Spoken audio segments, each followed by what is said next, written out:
Hi hello नमस्कार मित्रांनो, जीवन एक अश्वमेध या आपल्या मराठी युट्यूब चॅनलमध्ये तुमच्या सर्वांचं मनापासून स्वागत करतो. कंटाळवाणा चेहरा बाजूला सारत चेहऱ्यावरती स्मित हास्य ठेवून व्हिडिओला शेवटपर्यंत बघा. व्हिडिओ आवडला तर लाईक करा, कमेंट्स करा आणि चॅनलवर नवीन असाल तर चॅनलला सबस्क्राईब करायला विसरू नका. आयुष्यात दुःख भरपूर आहे मित्रांनो, त्या दुःखाला बाउन्स करा आणि जीवनात आनंदी राहण्याचा प्रयत्न करा.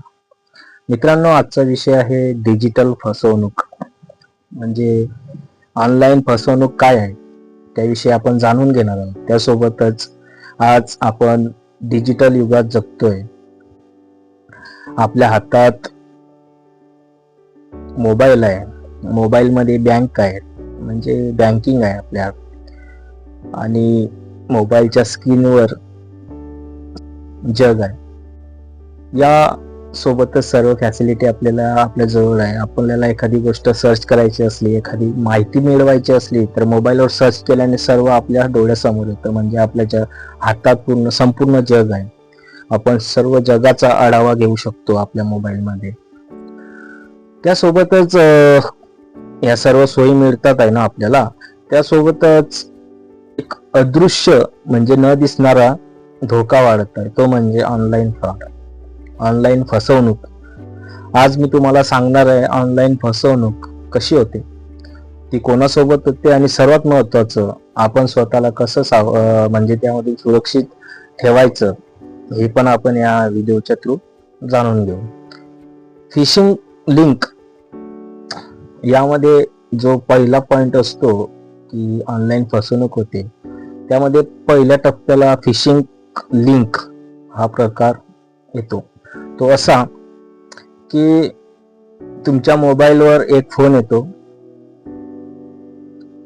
की तुमचं बँक अकाउंट बंद होणार आहे, असा फोन येतो. आणि केवायसी अपडेट करा, समोरील व्यक्ती बोलते केवायसी अपडेट करा, किंवा तुमची पॅकेट अडकली आहे, तुमची डिलिव्हरी अडकलेली आहे. आपण घाबरतो मित्रांनो की आपला आता बँक जे असं आहे ते बंद होणार आहे, बंद आहे, केवायसी अपडेट करा, असं समोरून कॉल. आपली परिस्थिती अशी होते, आपण स्वतःला पॅनिक सिच्युएशन मध्ये अडकतो. आपण ती लिंक उघडतो, तिथं आपली सर्व माहिती टाकतो आणि काही सेकंदात आपलं खातं रिकाम होतं. समाजात हे पहिल्या टप्प्यावर आहे की फिशिंग लिंक, म्हणजे समोरील व्यक्ती आपल्याला कॉल करते, सांगते की बाबा तुमचं अकाउंट बंद होणार आहे, केवायसी अपडेट करा, किंवा पॅकिंग डिलिव्हरी अडकलेली आहे. आपण घाबरतो, लिंक उघडतो, तिथं आपली सर्व माहिती फिल करतो. फिल केल्यानंतर काही सेकंदातच आपलं पूर्ण अकाउंट खाली होतं. त्यानंतर आहे मित्रांनो सोपं, आणि आता म्हणजे चालू सिच्युएशन मध्ये, चालू परिस्थितीमध्ये सर्वात मोठा स्कॅम केला जातो, तो म्हणजे OTP. बँकवाले आपल्याला सगळं मेसेज करतात, आपल्याला जागृत करण्याचं काम करतात, पण काही OTP, आणि बँकेकडून आपल्याला सांगितलं जातं की OTP कोणाकडे शेअर करू नका, कॉलवर सांगितलं जातं, बँकेकडून आपल्याला कॉल येतात. त्याचप्रमाणे जे फ्रॉड करणारे असतील ते सुद्धा तुम्हाला कॉल करतात आणि सांगतात की तुम्हाला आम्ही OTP पाठवलेला आहे. तुम्हाला फोन येतो, त्या फोनमध्ये सांगितलं जातं की तुम्हाला OTP पाठवलेला आहे, किंवा तुमचं कार्ड ब्लॉक झालेलं आहे.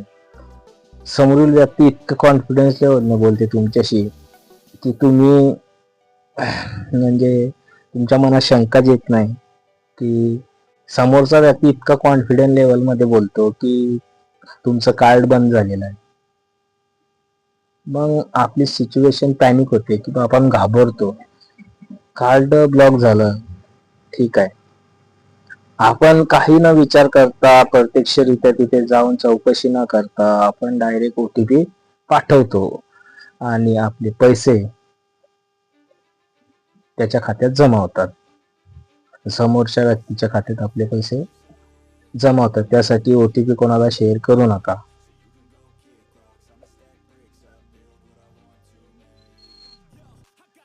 आता सध्याच्या म्हणजे सध्या तुम्ही बघितलं असेल की आपण काही खरेदी करतो, काही घेतो सामान, तर आपण UPI ID ने स्कॅन करतो, बरोबर? किंवा कोणी तुम्हाला सांगत असेल मी तुम्हाला पैसे सेंड करतो, पाठवतो, ते रिक्वेस्ट ऍक्सेप्ट करा. पण आपण एखाद्या गोष्टीला पैसे पाठवतो तिथे ऍक्सेप्ट म्हणून काहीच येत नाही. तर मग पैसे पाठवताना किंवा घेताना ऍक्सेप्ट करू नका. म्हणजे ते काही टर्म्स अँड कंडिशन असतील ते ऍक्सेप्ट करू नका. त्याने होईल असं की तुमचे जे काही पैसे असतील ते उडून जातील. पैसे तर तो समोरचा व्यक्ती पाठवत नाही, पण आपले जे अकाउंट मध्ये पैसे असतात ते आपलं अकाउंट खाली होतं. मित्रांनो, हे तर झालं. आता काही गोष्टी अशा असतात की खरेदी केली जाते, म्हणजे त्या प्रकाराचं नाव आहे ऑनलाईन. ऑनलाईन खरेदी स्कॅम होतात. आज तुम्ही बघितलं असेल, एखाद्या आपण सोशल मीडियावरती एखादं काही आपल्याला आवडती वस्तू, काही बूट असेल, कपडे असतील, काहीतरी आपल्याला आवडते, सोशल मीडियावरती आपण जाहिरात बघतो की ही वस्तू फक्त एक्झाम्पल सांगायचं झालं तर 299ला डिस्काउंट वगैरे असं देऊन काहीतरी असतं. आपण त्याला बळी पडतो आणि बळी पडलो की आपण त्या वेबसाईटला क्लिक करतो, तिथे जातो, सर्व फिल करतो. आपण व्यवस्थित बघत नाही की ही खरोखर लिंक आहे किंवा फेक आहे, काहीच नाही बघत. आपण त्या लिंकला क्लिक करतो, तिथे सर्व आपले फिल करतो, अकाउंट वगैरे काय असतील ते डिटेल टाकतो आणि ती वस्तू आपण स्वतः घेण्याचा प्रयत्न करतो. त्याने होतं असं की आपण त्या गोष्टीवर विश्वास ठेवतो, कारण आपल्याला ती वस्तू आवडली असते. मग होतं असं, त्या वेबसाईटला आपण कॉल किंवा कशा थ्रू, लिंकच्या थ्रू ओपन केल्यानंतर तिथे नंबर असतो, त्या नंबरवरती कॉल करतो आणि तिथे ऑप्शन असतात. ते ऑप्शन आपण मागवतो की कॅश ऑन डिलिव्हरी असेल किंवा ऑनलाईन असेल, असं काहीतरी असेल त्या तिथे. तिची वेबसाईट क्लिक केली, सर्व फिल करून झालं, तिथे ऑप्शन असतो, म्हणजे त्या आधी पैसे मागतात आपल्याकडून. पैसे मागून झाल्यानंतर बोलतात की पैसे पे करा, मग तुम्हाला आम्ही वस्तू ट्रान्सफर करतो. आपण पैसे पे करतो विश्वासाने, नंतर तो फोन बंद, ती वेबसाईट डिलीट, आपल्याला आपली वस्तू मिळत नाही. आपली अशा प्रकारे फसवणूक केली जाते आणि ह्या गोष्टी समाजात चालू आहे. सोशल मीडियाला बळी पडून काही लोक मागवतात वस्तू, पण पैसे पण भरतात आणि पण त्यांना वस्तू मिळतच नाही. तर ह्या गोष्टी बंद झाल्या पाहिजे. आता सर्वात मोठं समाजाचं एक वास्तविक सत्य असं आहे की नोकरीचे पण काही स्कॅम होत आहे ऑनलाईन. म्हणजे डिजिटल प्रकारे आता असं आहे की काही वेबसाईट असतात किंवा काही लोक त्यावरती ऍक्टिव्ह असतात, तर ते अशा काही जाहिराती करतात तयार की तुम्हाला सरकारी नोकरी आम्ही देऊ किंवा घर बसल्या काम आहे. अशा जाहिराती तुम्ही बघितल्या असेल सोशल मीडियावरती. हे प्रमाण, हे फीडला खूप चालतं. तर मग घर बसल्या आम्ही काम देऊ, सरकारी नोकरी देऊ तुम्हाला, चांगल्या प्रकारे पैसे भरले जातात. मित्रांनो, काही आता समाजामध्ये कसं आहे, काही लोक त्या गोष्टीला बळी पडतात. तर ते काय बोलतात की तुम्हाला, तुमच्या मुलीला किंवा मुलाला सरकारी नोकरी आम्ही देऊ, त्यासाठी पैसे भरले जातात की नोकरी. पण काय होतं, ती साईट पण किंवा ते जे असतात स्कॅम करणारे, ते पैसे घेतात आणि ती साईट पण बंद होते, आपले पैसे पण बुडतात आणि सोबतच ती व्यक्ती फोन पण उचलत नाही किंवा फोन बंद करून ठेवते. अशा प्रकारे स्कॅम केला जातो. म्हणजे नोकरी देऊ, सरकारी नोकरी देऊ, असं करून आपल्याकडून पैसे लुटण्याचा एक आधुनिक पद्धत स्कॅमर जे असतात ते करतात. म्हणून त्यांना काही बळी पडू नका. सोशल मीडियावरती आपण बघतो, सोशल मीडिया आपण जर आपलं काही हँडल असेल, आपलं काही अकाउंट असेल, ते हॅक केलं जातं. आपला फोटो असतो, आपण आपलं अकाउंट दुसरं जण कोणी वापरू शकतो आणि आपल्या अकाउंटला हॅक करून इतरांची फसवणूक केली जाते. हे पण एक सोशल मीडियाचं काळ सत्य आहे. एक सत्य घटना सांगतो, फक्त जागेचं नाव आणि ठिकाण बदलून सांगतो. एक शेतकरी होते, त्यांना अनुदान मिळणार असा कॉल आला. सरकार म्हणजे समोरचा व्यक्ती बोलतो की मी सरकारी व्यक्ती आहे, मी सरकारकडून तुम्हाला कॉल केलेला आहे, तुमच्या खात्यामध्ये अनुदान मिळणार आहे, असा फोन येतो. आता भोळा भाबडा शेतकरी कॉल उचलतो आणि बोलतो की हा ठीक आहे. समोरची व्यक्ती बोलते की तुमचा जो ओटीपी तुम्हाला आता मी पाठवलाय तो ओटीपी मला सांगा.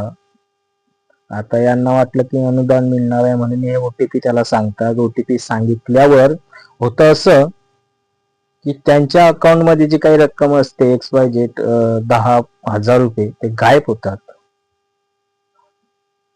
आणि जेव्हा त्या शेतकऱ्याला विचारलं जातं की बाबा तुम्ही त्याला असं कसं म्हणजे कसं झालं, तर समोरून शेतकरी ते असतात ते काका, ते बोलतात की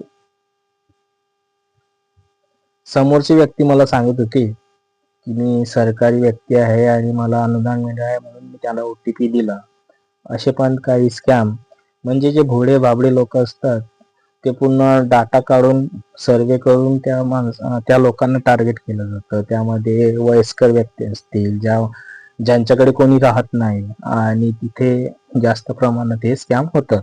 म्हणून आपण सावध राहायला पाहिजे. मित्रांनो, कसं आहे, फसवणूक ही आहे ना, जो फसवणूक करतो तो मूर्ख. फसवणूक होते ना मित्रांनो, हे मूर्खपणामुळे होत नाही, तर आपल्या ज्या गोष्टी माहीत नसतात ना त्यामुळे होते. म्हणून व्हिडिओ बघा, इतरांकडे शेअर करा आणि सावध राहा. म्हणून नेहमी सावध राहा आणि तत्पर राहा. त्यामध्ये आपण आता बघितलं की फ्रॉड कशा प्रकारे होतात. त्यामध्ये काय काय होतं, तुमच्या मोबाईलवर ओटीपी येतो, तो ओटीपी तुम्ही सांगितला, UPI जो फ्रॉड असतो तो सांगितला, नोकरी स्कॅम सांगितला, सोशल मीडियाच्या थ्रू भरपूर असे स्कॅम होतात. त्यानंतर वेबसाईटवर एखादी गोष्ट आपल्याला आवडते, आपण पैसे भरतो, आपण विश्वास ठेवतो त्या गोष्टीवर, त्यानंतर आपण फोन करतो, फोन बंद असतो. असे भरपूर असे स्कॅम होत आहेत.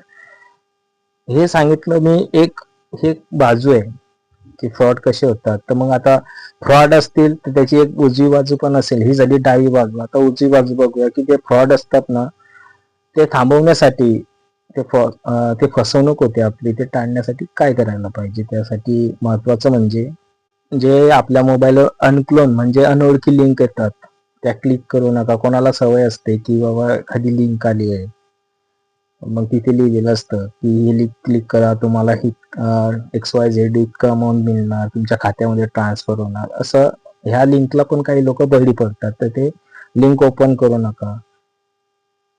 आणि पैसे आपल्या अकाउंट मध्ये येतात तेव्हा ऍक्सेप्टन्स हा प्रकार नसतो, लागतच नाही, तर म्हणून ऍक्सेप्ट करू नका. किंवा अधिकृत ऍपचा वापर करा. म्हणजे जिथे आपण आता जी गव्हर्नमेंटचं आपल्या बँके थ्रू आपल्याला जे ऍप दिलं जातं त्या ऍपचा वापर करा. सोशल मीडियावर सावध राहा. सोशल मीडियाचा स्कॅम आपण बघितला की आपलं अकाउंट पण हॅक केलं जातं आणि आपल्या अकाउंटचा फायदा घेऊन दुसऱ्यांची फसवणूक केली जाते. यापासून पण आपण सावध राहायला पाहिजे.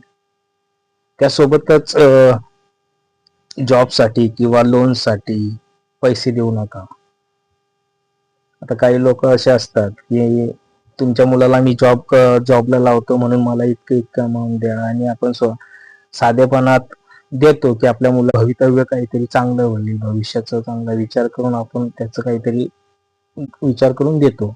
त्यासाठी आपलं नुकसान खूप मोठं होतं. याचा विचार केला पाहिजे की जॉबसाठी किंवा लोनसाठी पैसे. तर मित्रांनो, घरातील वडीलधारी व्यक्ती असतात, आजी आजोबा, त्यांना पण सांगा, कारण हे लोक त्यांनाच टार्गेट करतात जास्त. कारण कसं आहे, साधेपणात एखादी व्यक्ती अशी बोलते विश्वासाने की आजी आजोबा कसे आहात, बरे आहेत ना, काळजी घेताय ना, जेवण केलं का, गोळ्या घेतल्या का, म्हणजे त्यांचा विश्वास संपादन करतं. त्यानंतर त्यांची फसवणूक केली जाते. त्या बळी नाही पडायला पाहिजे आणि आपलं जे काही असेल रुटीन ते आपण प्रॉपरली केलं पाहिजे. प्रत्येक गोष्टीमध्ये त्यांना अवेअरनेस करायला पाहिजे, जेणेकरून असं होईल की एखाद्या गोष्टीचा जर फायदा त्यांना पण होईल आणि ते सतर्क राहतील त्या गोष्टीपासून. लहान मुलं असतात त्यांना पण आपण ह्या गोष्टीची माहिती द्या की जे काही पर्सनल असतील नंबर वगैरे OTP ते शेअर करू नका. मित्रांनो, हे सर्व म्हणजे फसवणूक झाली तर काय करायचं? आता जर फसवणूक झाली तर काय करायचं? आता झालीच आहे फसवणूक. आपण आपल्या अकाउंटचे जे काही रक्कम आहे ते दुसऱ्या अकाउंटवर ट्रान्सफर झालेली आहे, आपल्याला आपलं अकाउंट हॅक केलेलं आहे, तर 1930 लगेच कॉल करा. त्यानंतर cybercrime.gov.in वर तक्रार करा आणि बँकेला स्क्रीनशॉट काढा, डिटेल जतन करून ठेवा. म्हणजे आपण जी रक्कम इतरांच्या अकाउंटमध्ये त्यासोबतच बँकेला स्क्रीनशॉट काढून त्या काही डिटेल असतील त्या जतन करून ठेवा, जेणेकरून आपल्याला तो एक आपला पुरावा होईल की जी रक्कम मी सेंड केलेली आहे समोरच्याला, म्हणजे कळत ना कळत काय असेल ते माझ्यासोबत जो फ्रॉड झालेला आहे त्याचं एव्हिडन्स म्हणून आपण ते जतन करून ठेवा. मित्रांनो, डिजिटल जग आपल्याला टाळता येणार नाही. आपण डिजिटल जगात जगतोय, आपली वाटचाल चालू आहे, पण आपल्याला ते टाळता येणार नाही. त्या महत्वाचं पण आहे, त्यासोबतच त्याचे नुकसान पण आहे. पण सावध राहता येईल. आज जर आपण जागरूक झालो तर उद्या कुटुंब, आपला समाज सुरक्षित राहील. लक्षात ठेवा मित्रांनो, जो ऑनलाईन फसवणूक करतो तो हुशार नसतो. तर का? तर कारण आपण सावध नसतो, म्हणून आपली फसवणूक करतो. म्हणून नेहमी तत्पर राहा, चौकस बुद्धीचा वापर करा आणि कोणत्याही लिंक असेल म्हणजे अनोळखी लिंक असेल तिला क्लिक करू नका. मोबाईलवर कोणी सांगत असेल की तुमचं कार्ड किंवा बँक अकाउंट डिटेल मला पाठवा, तुमचं अकाउंट बंद होणार आहे, तर काय ते जाऊन प्रत्यक्षरित्या बँकेला व्हिजिट करा. आपल्या मनातील काही शंका कुशंका असतील ते बँकेशी सहमत करा आणि या प्रकारे आपण सावध राहू शकतो. आजच्यासाठी एवढंच. तोपर्यंत जय हिंद, जय महाराष्ट्र.